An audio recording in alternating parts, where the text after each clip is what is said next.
Boa noite a todos, meus irmãos. Eu me chamo Renata Borges, faço parte do Núcleo Espírita Francisco de Assis e é com muita alegria que vamos inaugurar um novo horário de palestras.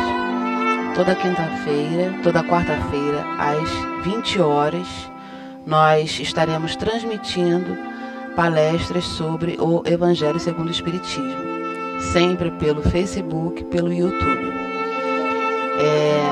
Vamos iniciar esse ciclo de estudos com o capítulo 15 do Evangelho.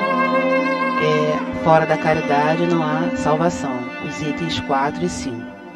E como sempre fazemos antes de iniciarmos a reunião, temos uma página de preparação, que dessa vez é do livro Caminho, Verdade e Vida, ditado pelo Espírito Emmanuel ao médium Chico Xavier. A página é Regra Áurea. A regra áurea. Incontestavelmente, muitos séculos antes da vida do Cristo, já era ensinada no mundo a regra áurea, trazida por embaixadores de sua sabedoria e misericórdia. Importa esclarecer, todavia, que semelhante princípio era transmitido com maior ou menor exemplificação dos seus expositores. Diziam os gregos: não façais ao próximo o que não desejais receber dele. Afirmavam os persas: fazei como quereis que se vos faça. Declaravam os chineses: o que não desejais para vós, não façais ao outro. Recomendavam os egípcios: deixai passar aquele que fez aos outros o que desejava para si. Doutrinavam os hebreus: o que não quiserdes para vós, não desejeis para o próximo. Insistiam os romanos: a lei gravada nos corações humanos é amar os membros da sociedade como a si mesmo. Na antiguidade, todos os povos receberam a lei de ouro da magnanimidade do Cristo. Profetas, administradores, juízes e filósofos, porém, procederam como instrumentos mais ou menos identificados com a aspiração dos planos mais altos da vida. Suas figuras apagaram-se no recinto dos templos iniciáticos, ou confundiram-se na tela do templo em vista de seus testemunhos fragmentados. Como mestre, todavia, a regra áurea é a novidade divina, porque Jesus a ensinou e exemplificou, não com virtudes parciais, mas em plenitude de trabalho, abnegação e amor, a claridade das praças públicas, revelando-se aos olhos da humanidade inteira. É uma página de Emmanuel que está no livro Caminho, Verdade e Vida, ditado pelo médium ao médium Chico Xavier. Então vamos fazer a nossa prece. Senhor Jesus, querido amigo, amados benfeitores espirituais, mais uma vez aqui estamos para meditarmos, refletirmos sobre o Teu Evangelho, sobre o Evangelho do nosso Mestre Jesus. E rogamos que todos nós que aqui estamos, que possamos ser socorridos, amparados, orientados, para melhor vivermos. Que possamos aproveitar esses ensinamentos para as nossas vidas, fazendo o nosso melhor, doando a nossa melhor parte, mas apreendendo esses ensinamentos. Fiquem conosco agora e sempre, graças a Deus. Então, meus irmãos, como nós falamos no início, nós vamos meditar hoje sobre o capítulo 15, o item 4, sobre essa passagem de Jesus. A passagem, só para nós entendermos, diz o seguinte: o maior mandamento. Mas os fariseus, sabendo que Jesus havia fechado a boca aos saduceus, reuniram-se. E um deles, que era doutor da lei, veio fazer-lhe esta pergunta para o tentar: Mestre, qual é o maior mandamento da lei? E Jesus lhes responde: Amarás o Senhor teu Deus de todo o teu coração, de toda a tua alma e de todo o teu espírito. Esse é o maior e o primeiro mandamento. E eis o segundo, que é semelhante ao primeiro: amarás o teu próximo como a ti mesmo. Toda a lei e os profetas estão contidos nesses dois mandamentos. Essa passagem está no Evangelho de Mateus, capítulo 22, itens 34 a 40. Então, é interessante porque Jesus vem trazendo para a gente o maior mandamento. E Emmanuel, na página inicial, ele fala que esses mandamentos sempre foram passados, transmitidos por filósofos, por espíritos que já estiveram entre nós mesmo antes de Cristo. Mas o Mestre, ele veio fazer a diferença. E é isso que nós precisamos nos espelhar no dia de hoje. Porque muito já sabemos. Temos muitas informações, temos muitos conhecimentos. Mas Emmanuel faz uma ressalva no final do texto, quando ele diz que Jesus, ele implementou essa regra praticando-a nas praças públicas. Então ele fala aqui do trabalho, né? Como é que Jesus trabalhou? Trabalho, na visão dos benfeitores espirituais, é toda ocupação útil. Então, quando nós estamos dando um valor ao nosso tempo, fazendo coisas úteis, praticando coisas boas, nós estamos praticando também o maior mandamento.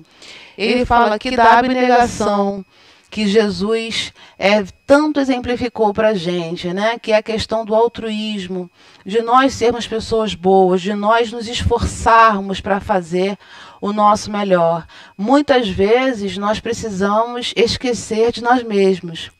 E nós estamos vendo hoje, né, nesse momento de pandemia, nesse momento onde estamos, os que podem, né, ficar reclusos, estamos aí nesse esforço de seguir as orientações da OMS, nós vemos que as pessoas estão muito envolvidas na prática da solidariedade.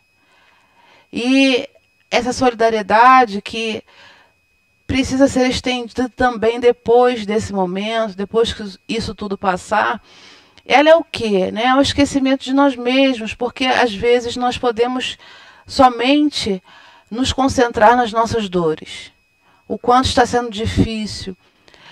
Nós estamos hoje vivendo aquele momento em que Francisco de Assis disse ser a verdadeira alegria. É uma passagem que ele narra que ele estava na neve com o Frei Leão, estava muito frio, ele tinha muita fome, e ele bateu tipo um mosteiro.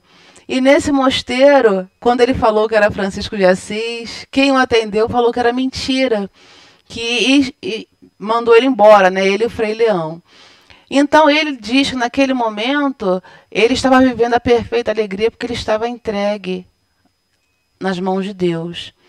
E se nós fizermos uma comparação hoje, nós não sabemos como vai ser o nosso dia de amanhã.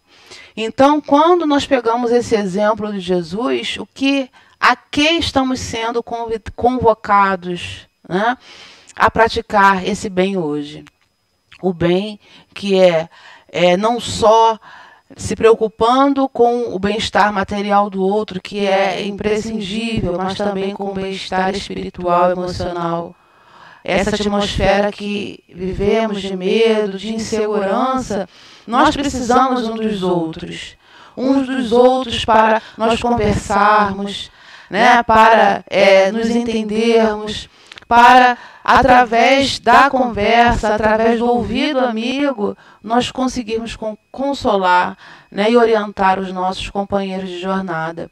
Porque não é um momento fácil, né, mas Cristo disse que no mundo nós teríamos aflições. Ele teve, ele venceu o mundo.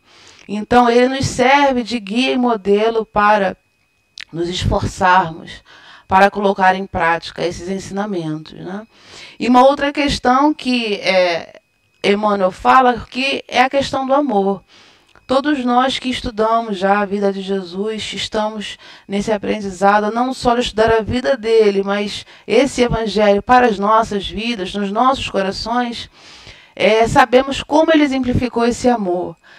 Ele exemplificou através da compreensão, através do respeito, da compaixão e de tantas outras virtudes que são cada vez mais necessárias, são mais importantes no nosso dia a dia. Como nós precisamos hoje, né, respeitar o direito do outro. Como nós, às vezes, esquecemos esse modelo que foi o modelo que o Cristo nos ensinou, onde ele respeitava a dificuldade dos companheiros, ele conseguia compreender e retirar o que cada um tinha de melhor. Né? Tem a passagem muito conhecida de Pedro, quando ele teve o primeiro contato com Jesus. Eles estavam, né, no mar e na praia indo pescar. E aí Pedro, muito nervoso, né, gritando, esbravejando, porque esse era o jeito do Pedro. A gente não está julgando o comportamento dele, mas naquele momento Pedro era aquele homem aguerrido, aquele homem, né, bravo. E Jesus viu naquele espírito um pescador de almas. Então, olha só como nós hoje somos cada vez mais convocados a ver a outra face do companheiro. Muitas vezes nós convivemos com as pessoas, observamos aquilo que ela precisa melhorar, mas esquecemos que ela tem algo também de maravilhoso a nos ser ofertado. Ela tem algo de bom. Até no Evangelho diz, né, que o ser mais que nós consideramos, né, mais abjeto, ele também tem essa centelha divina.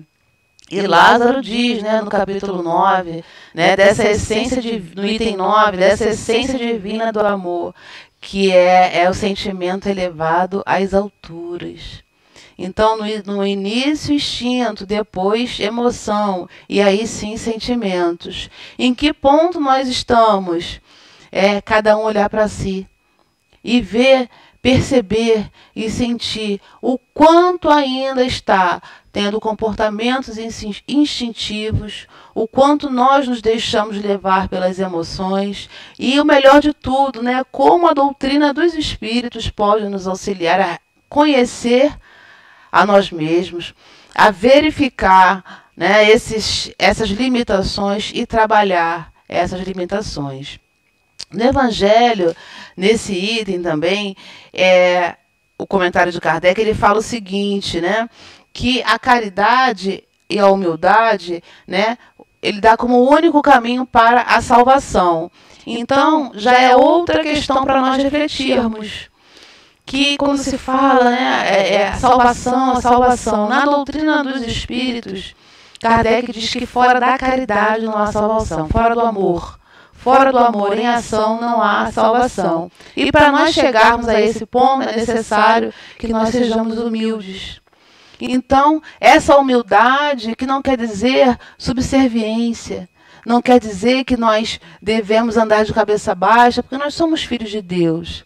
Mas a humildade de nós nos reconhecermos pequenos ante esse imenso universo e iguais, pois somos todos irmãos. Então, aqueles que pensam diferente da gente, né, eles não precisam do nosso ódio. Aqueles que têm atitudes que não são cristãs, eles não precisam do nosso ódio. Eles precisam da nossa compaixão.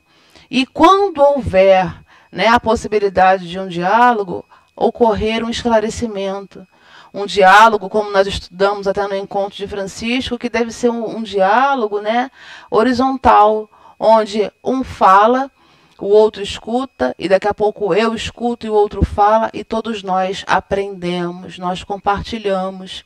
Então, podemos observar que é um exercício que nós precisamos fazer, né? São atitudes que nós precisamos rever. São valores que nós precisamos modificar, mas é necessário que nós saibamos que estamos agindo da forma que não é correta. E ele fala também que o egoísmo e o orgulho, né, eles nos levam à perdição. E a gente também conversa muito sobre isso, porque quando eu falo de egoísmo e orgulho, egoísmo, por exemplo, né, nós achamos que é somente o fato de eu não dar algo material. Mas o egoísmo ele está revestido, né, em muitos dos nossos comportamentos. Quando, por exemplo, nós somos convocados a agir de uma forma na sociedade em benefício de todos, e nós nos excluímos disso, achando que somos imbatíveis, que somos intocáveis, que nós não precisamos, né? É aquele velho ditado, né? Farinha pouca, meu pirão primeiro. Quando nós temos esses conceitos arraigados em nós, e eles se transmitem através das nossas atitudes, nós estamos agindo de forma egoísta. Então, nós precisamos compreender, né, que o egoísmo e o orgulho eles têm muitas e muitas faces. Muitas. Quando o egoísmo, orgulho, né, a exaltação da personalidade, quando eu me acho superior a alguém. E a doutrina dos espíritos ela é tão maravilhosa que ela vem desmistificar isso. É que às vezes a gente não compreende, né, mas ela vem desmistificar isso. Quando ela diz o quê? Que nós somos filhos de Deus, nós somos imortais. Então hoje, né, a situação que eu estou passando hoje, vivenciando hoje, é uma situação altamente impermanente, que vai se modificar. Então, qual é o motivo de eu me achar superior a outro? Né? Não há, do ponto de vista da doutrina dos espíritos, isso fica muito claro. Agora, nós precisamos adotar esses conhecimentos aos nossos valores.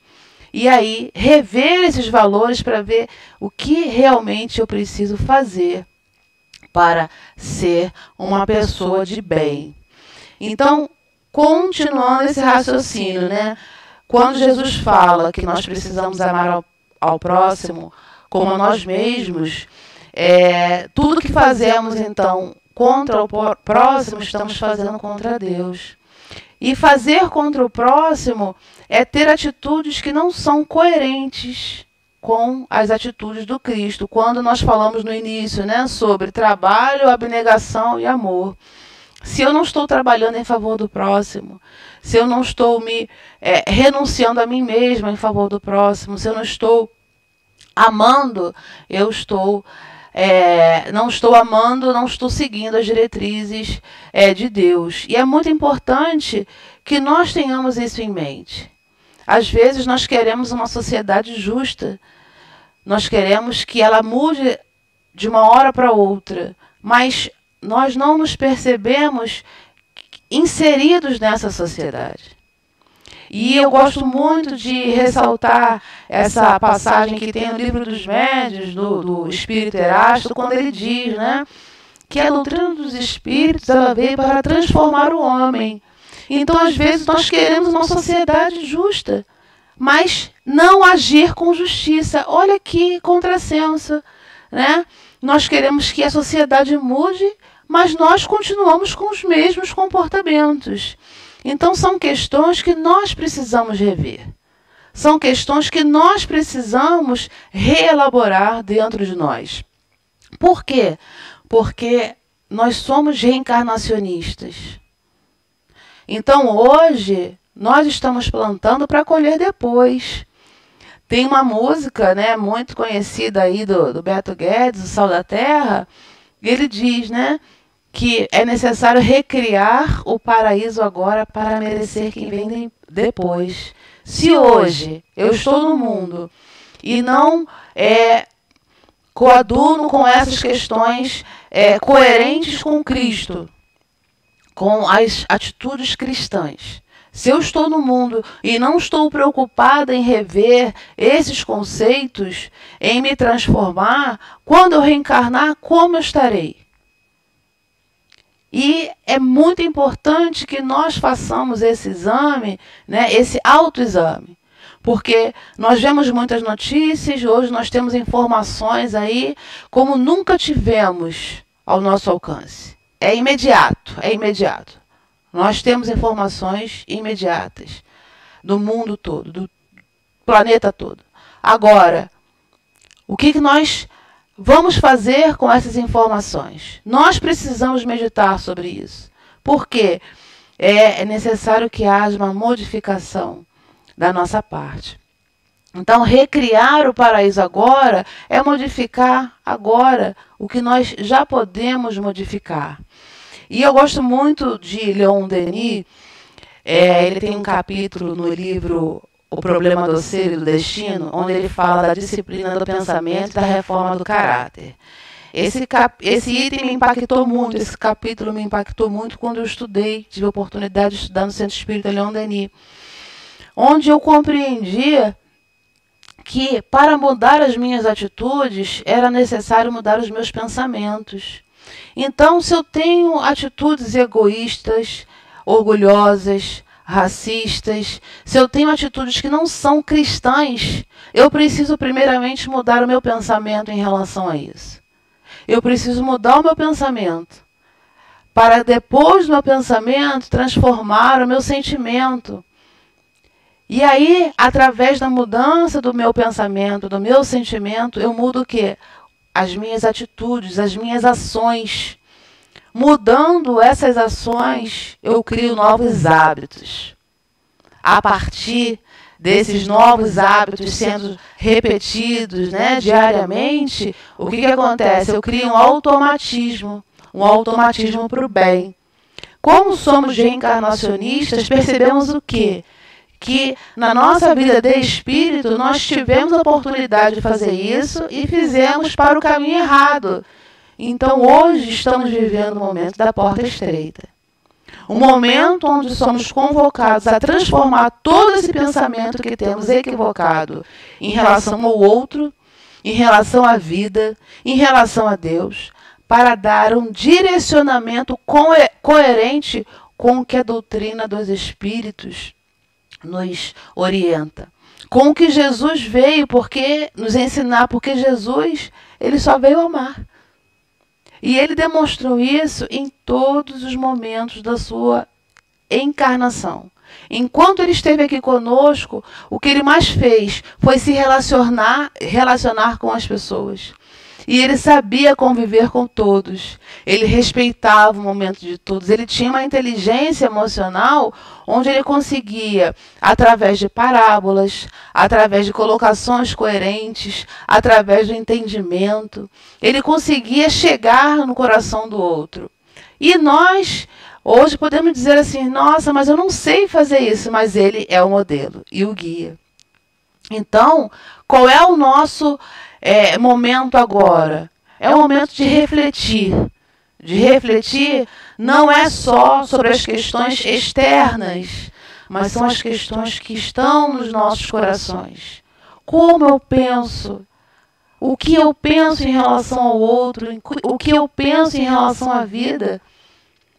O que eu penso, né, em relação ao companheiro que vive comigo? A essa jornada que me foi ofertada, a essa existência hoje, aos familiares que foram colocados por Deus na minha vida. Como eu vejo tudo isso? Qual é o meu olhar, né? O que eu estou dando para o universo para receber de volta? E aí eu lembro de Francisco de Assis, né? Na prece, na oração dele, quando ele fala que é dando que se recebe. Bom, se eu dou para a vida o melhor, eu vou receber o melhor. Se eu for uma pessoa de bem, eu vou receber automaticamente coisas de bem, porque eu vou estar conectada com vibrações superiores.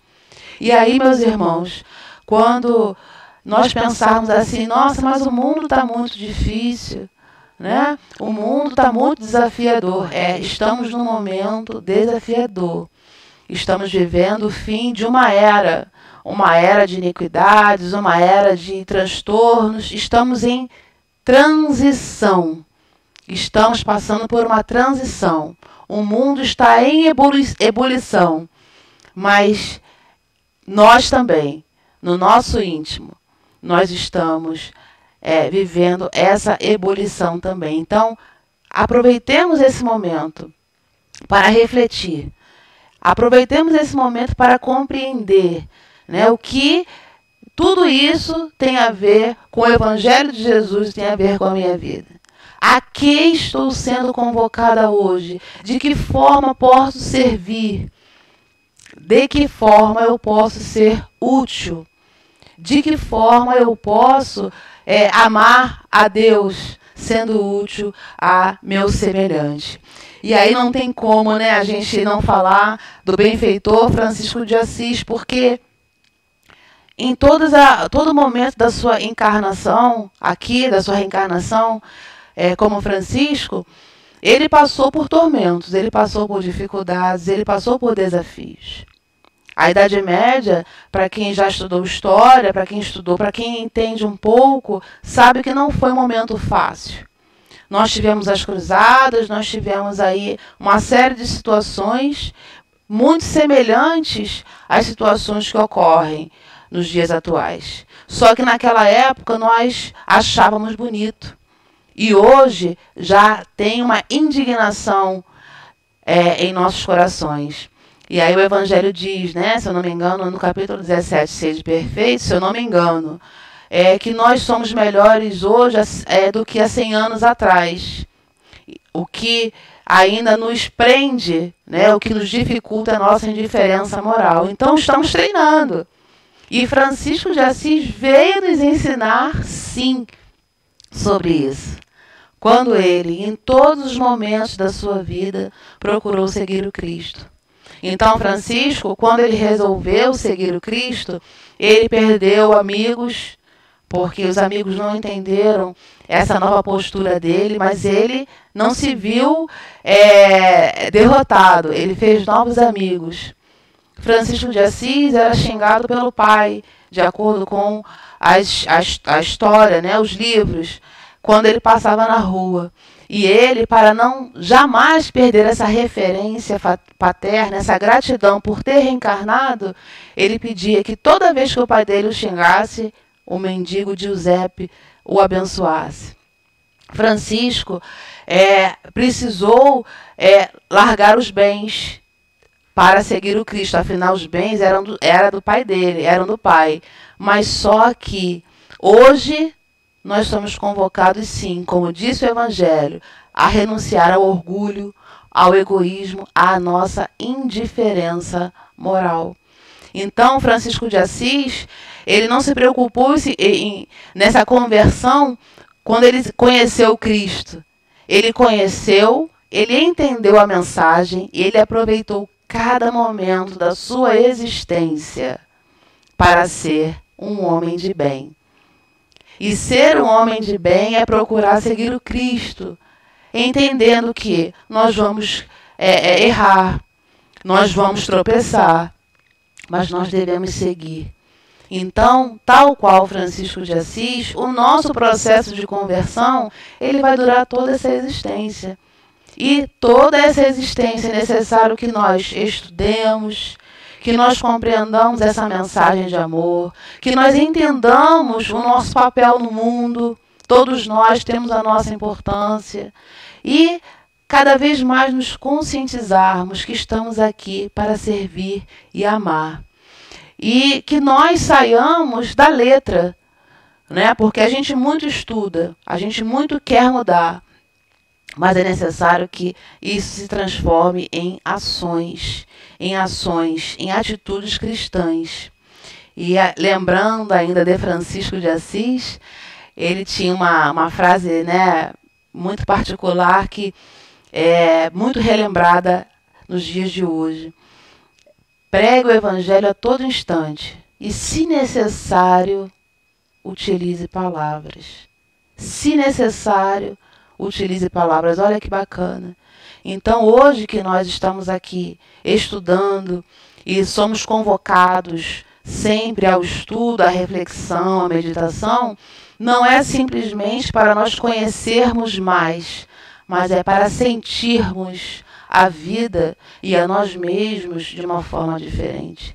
Então, que aproveitemos Jesus, que aproveitemos Francisco, que aproveitemos esse momento desafiador.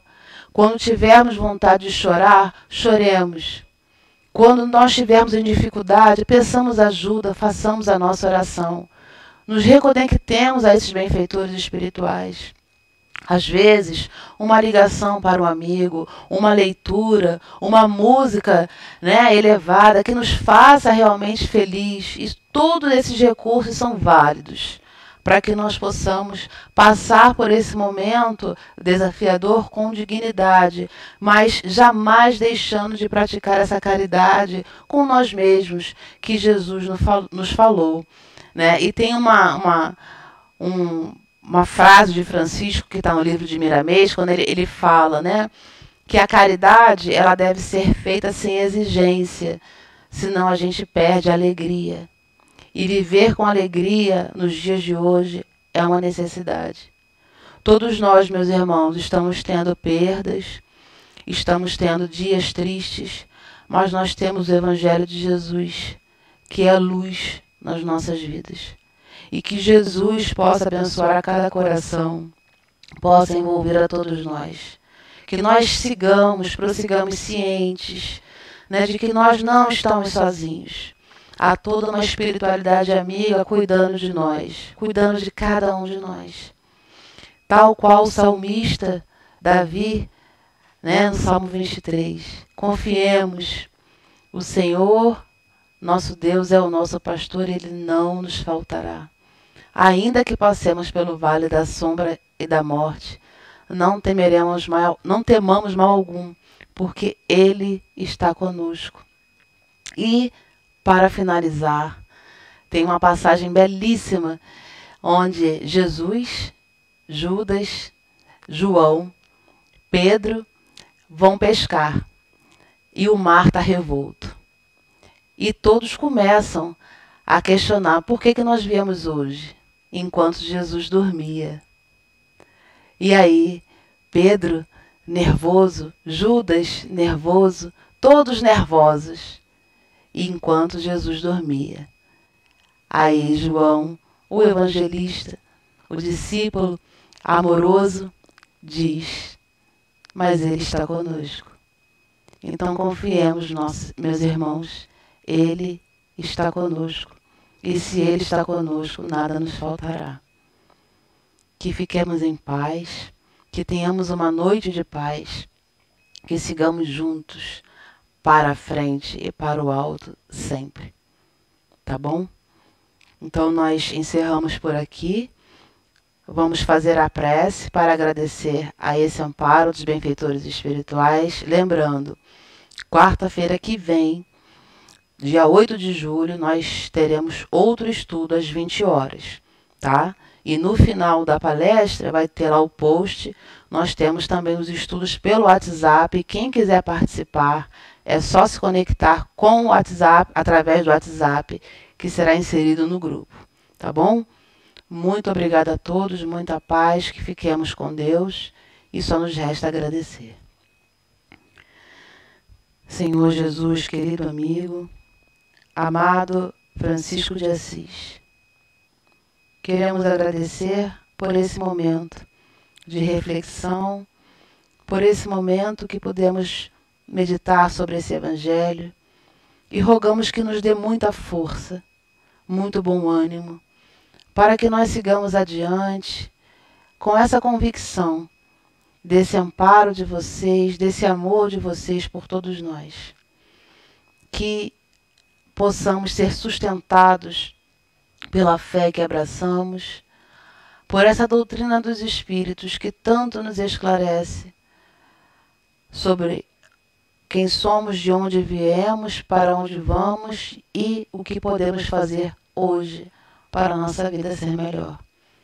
Então, muito obrigada, Francisco de Assis, muito obrigada, benfeitores espirituais, que nós possamos ficar em paz, com a paz do Cristo. Graças a Deus.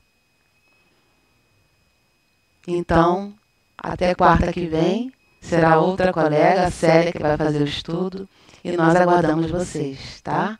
Muita paz.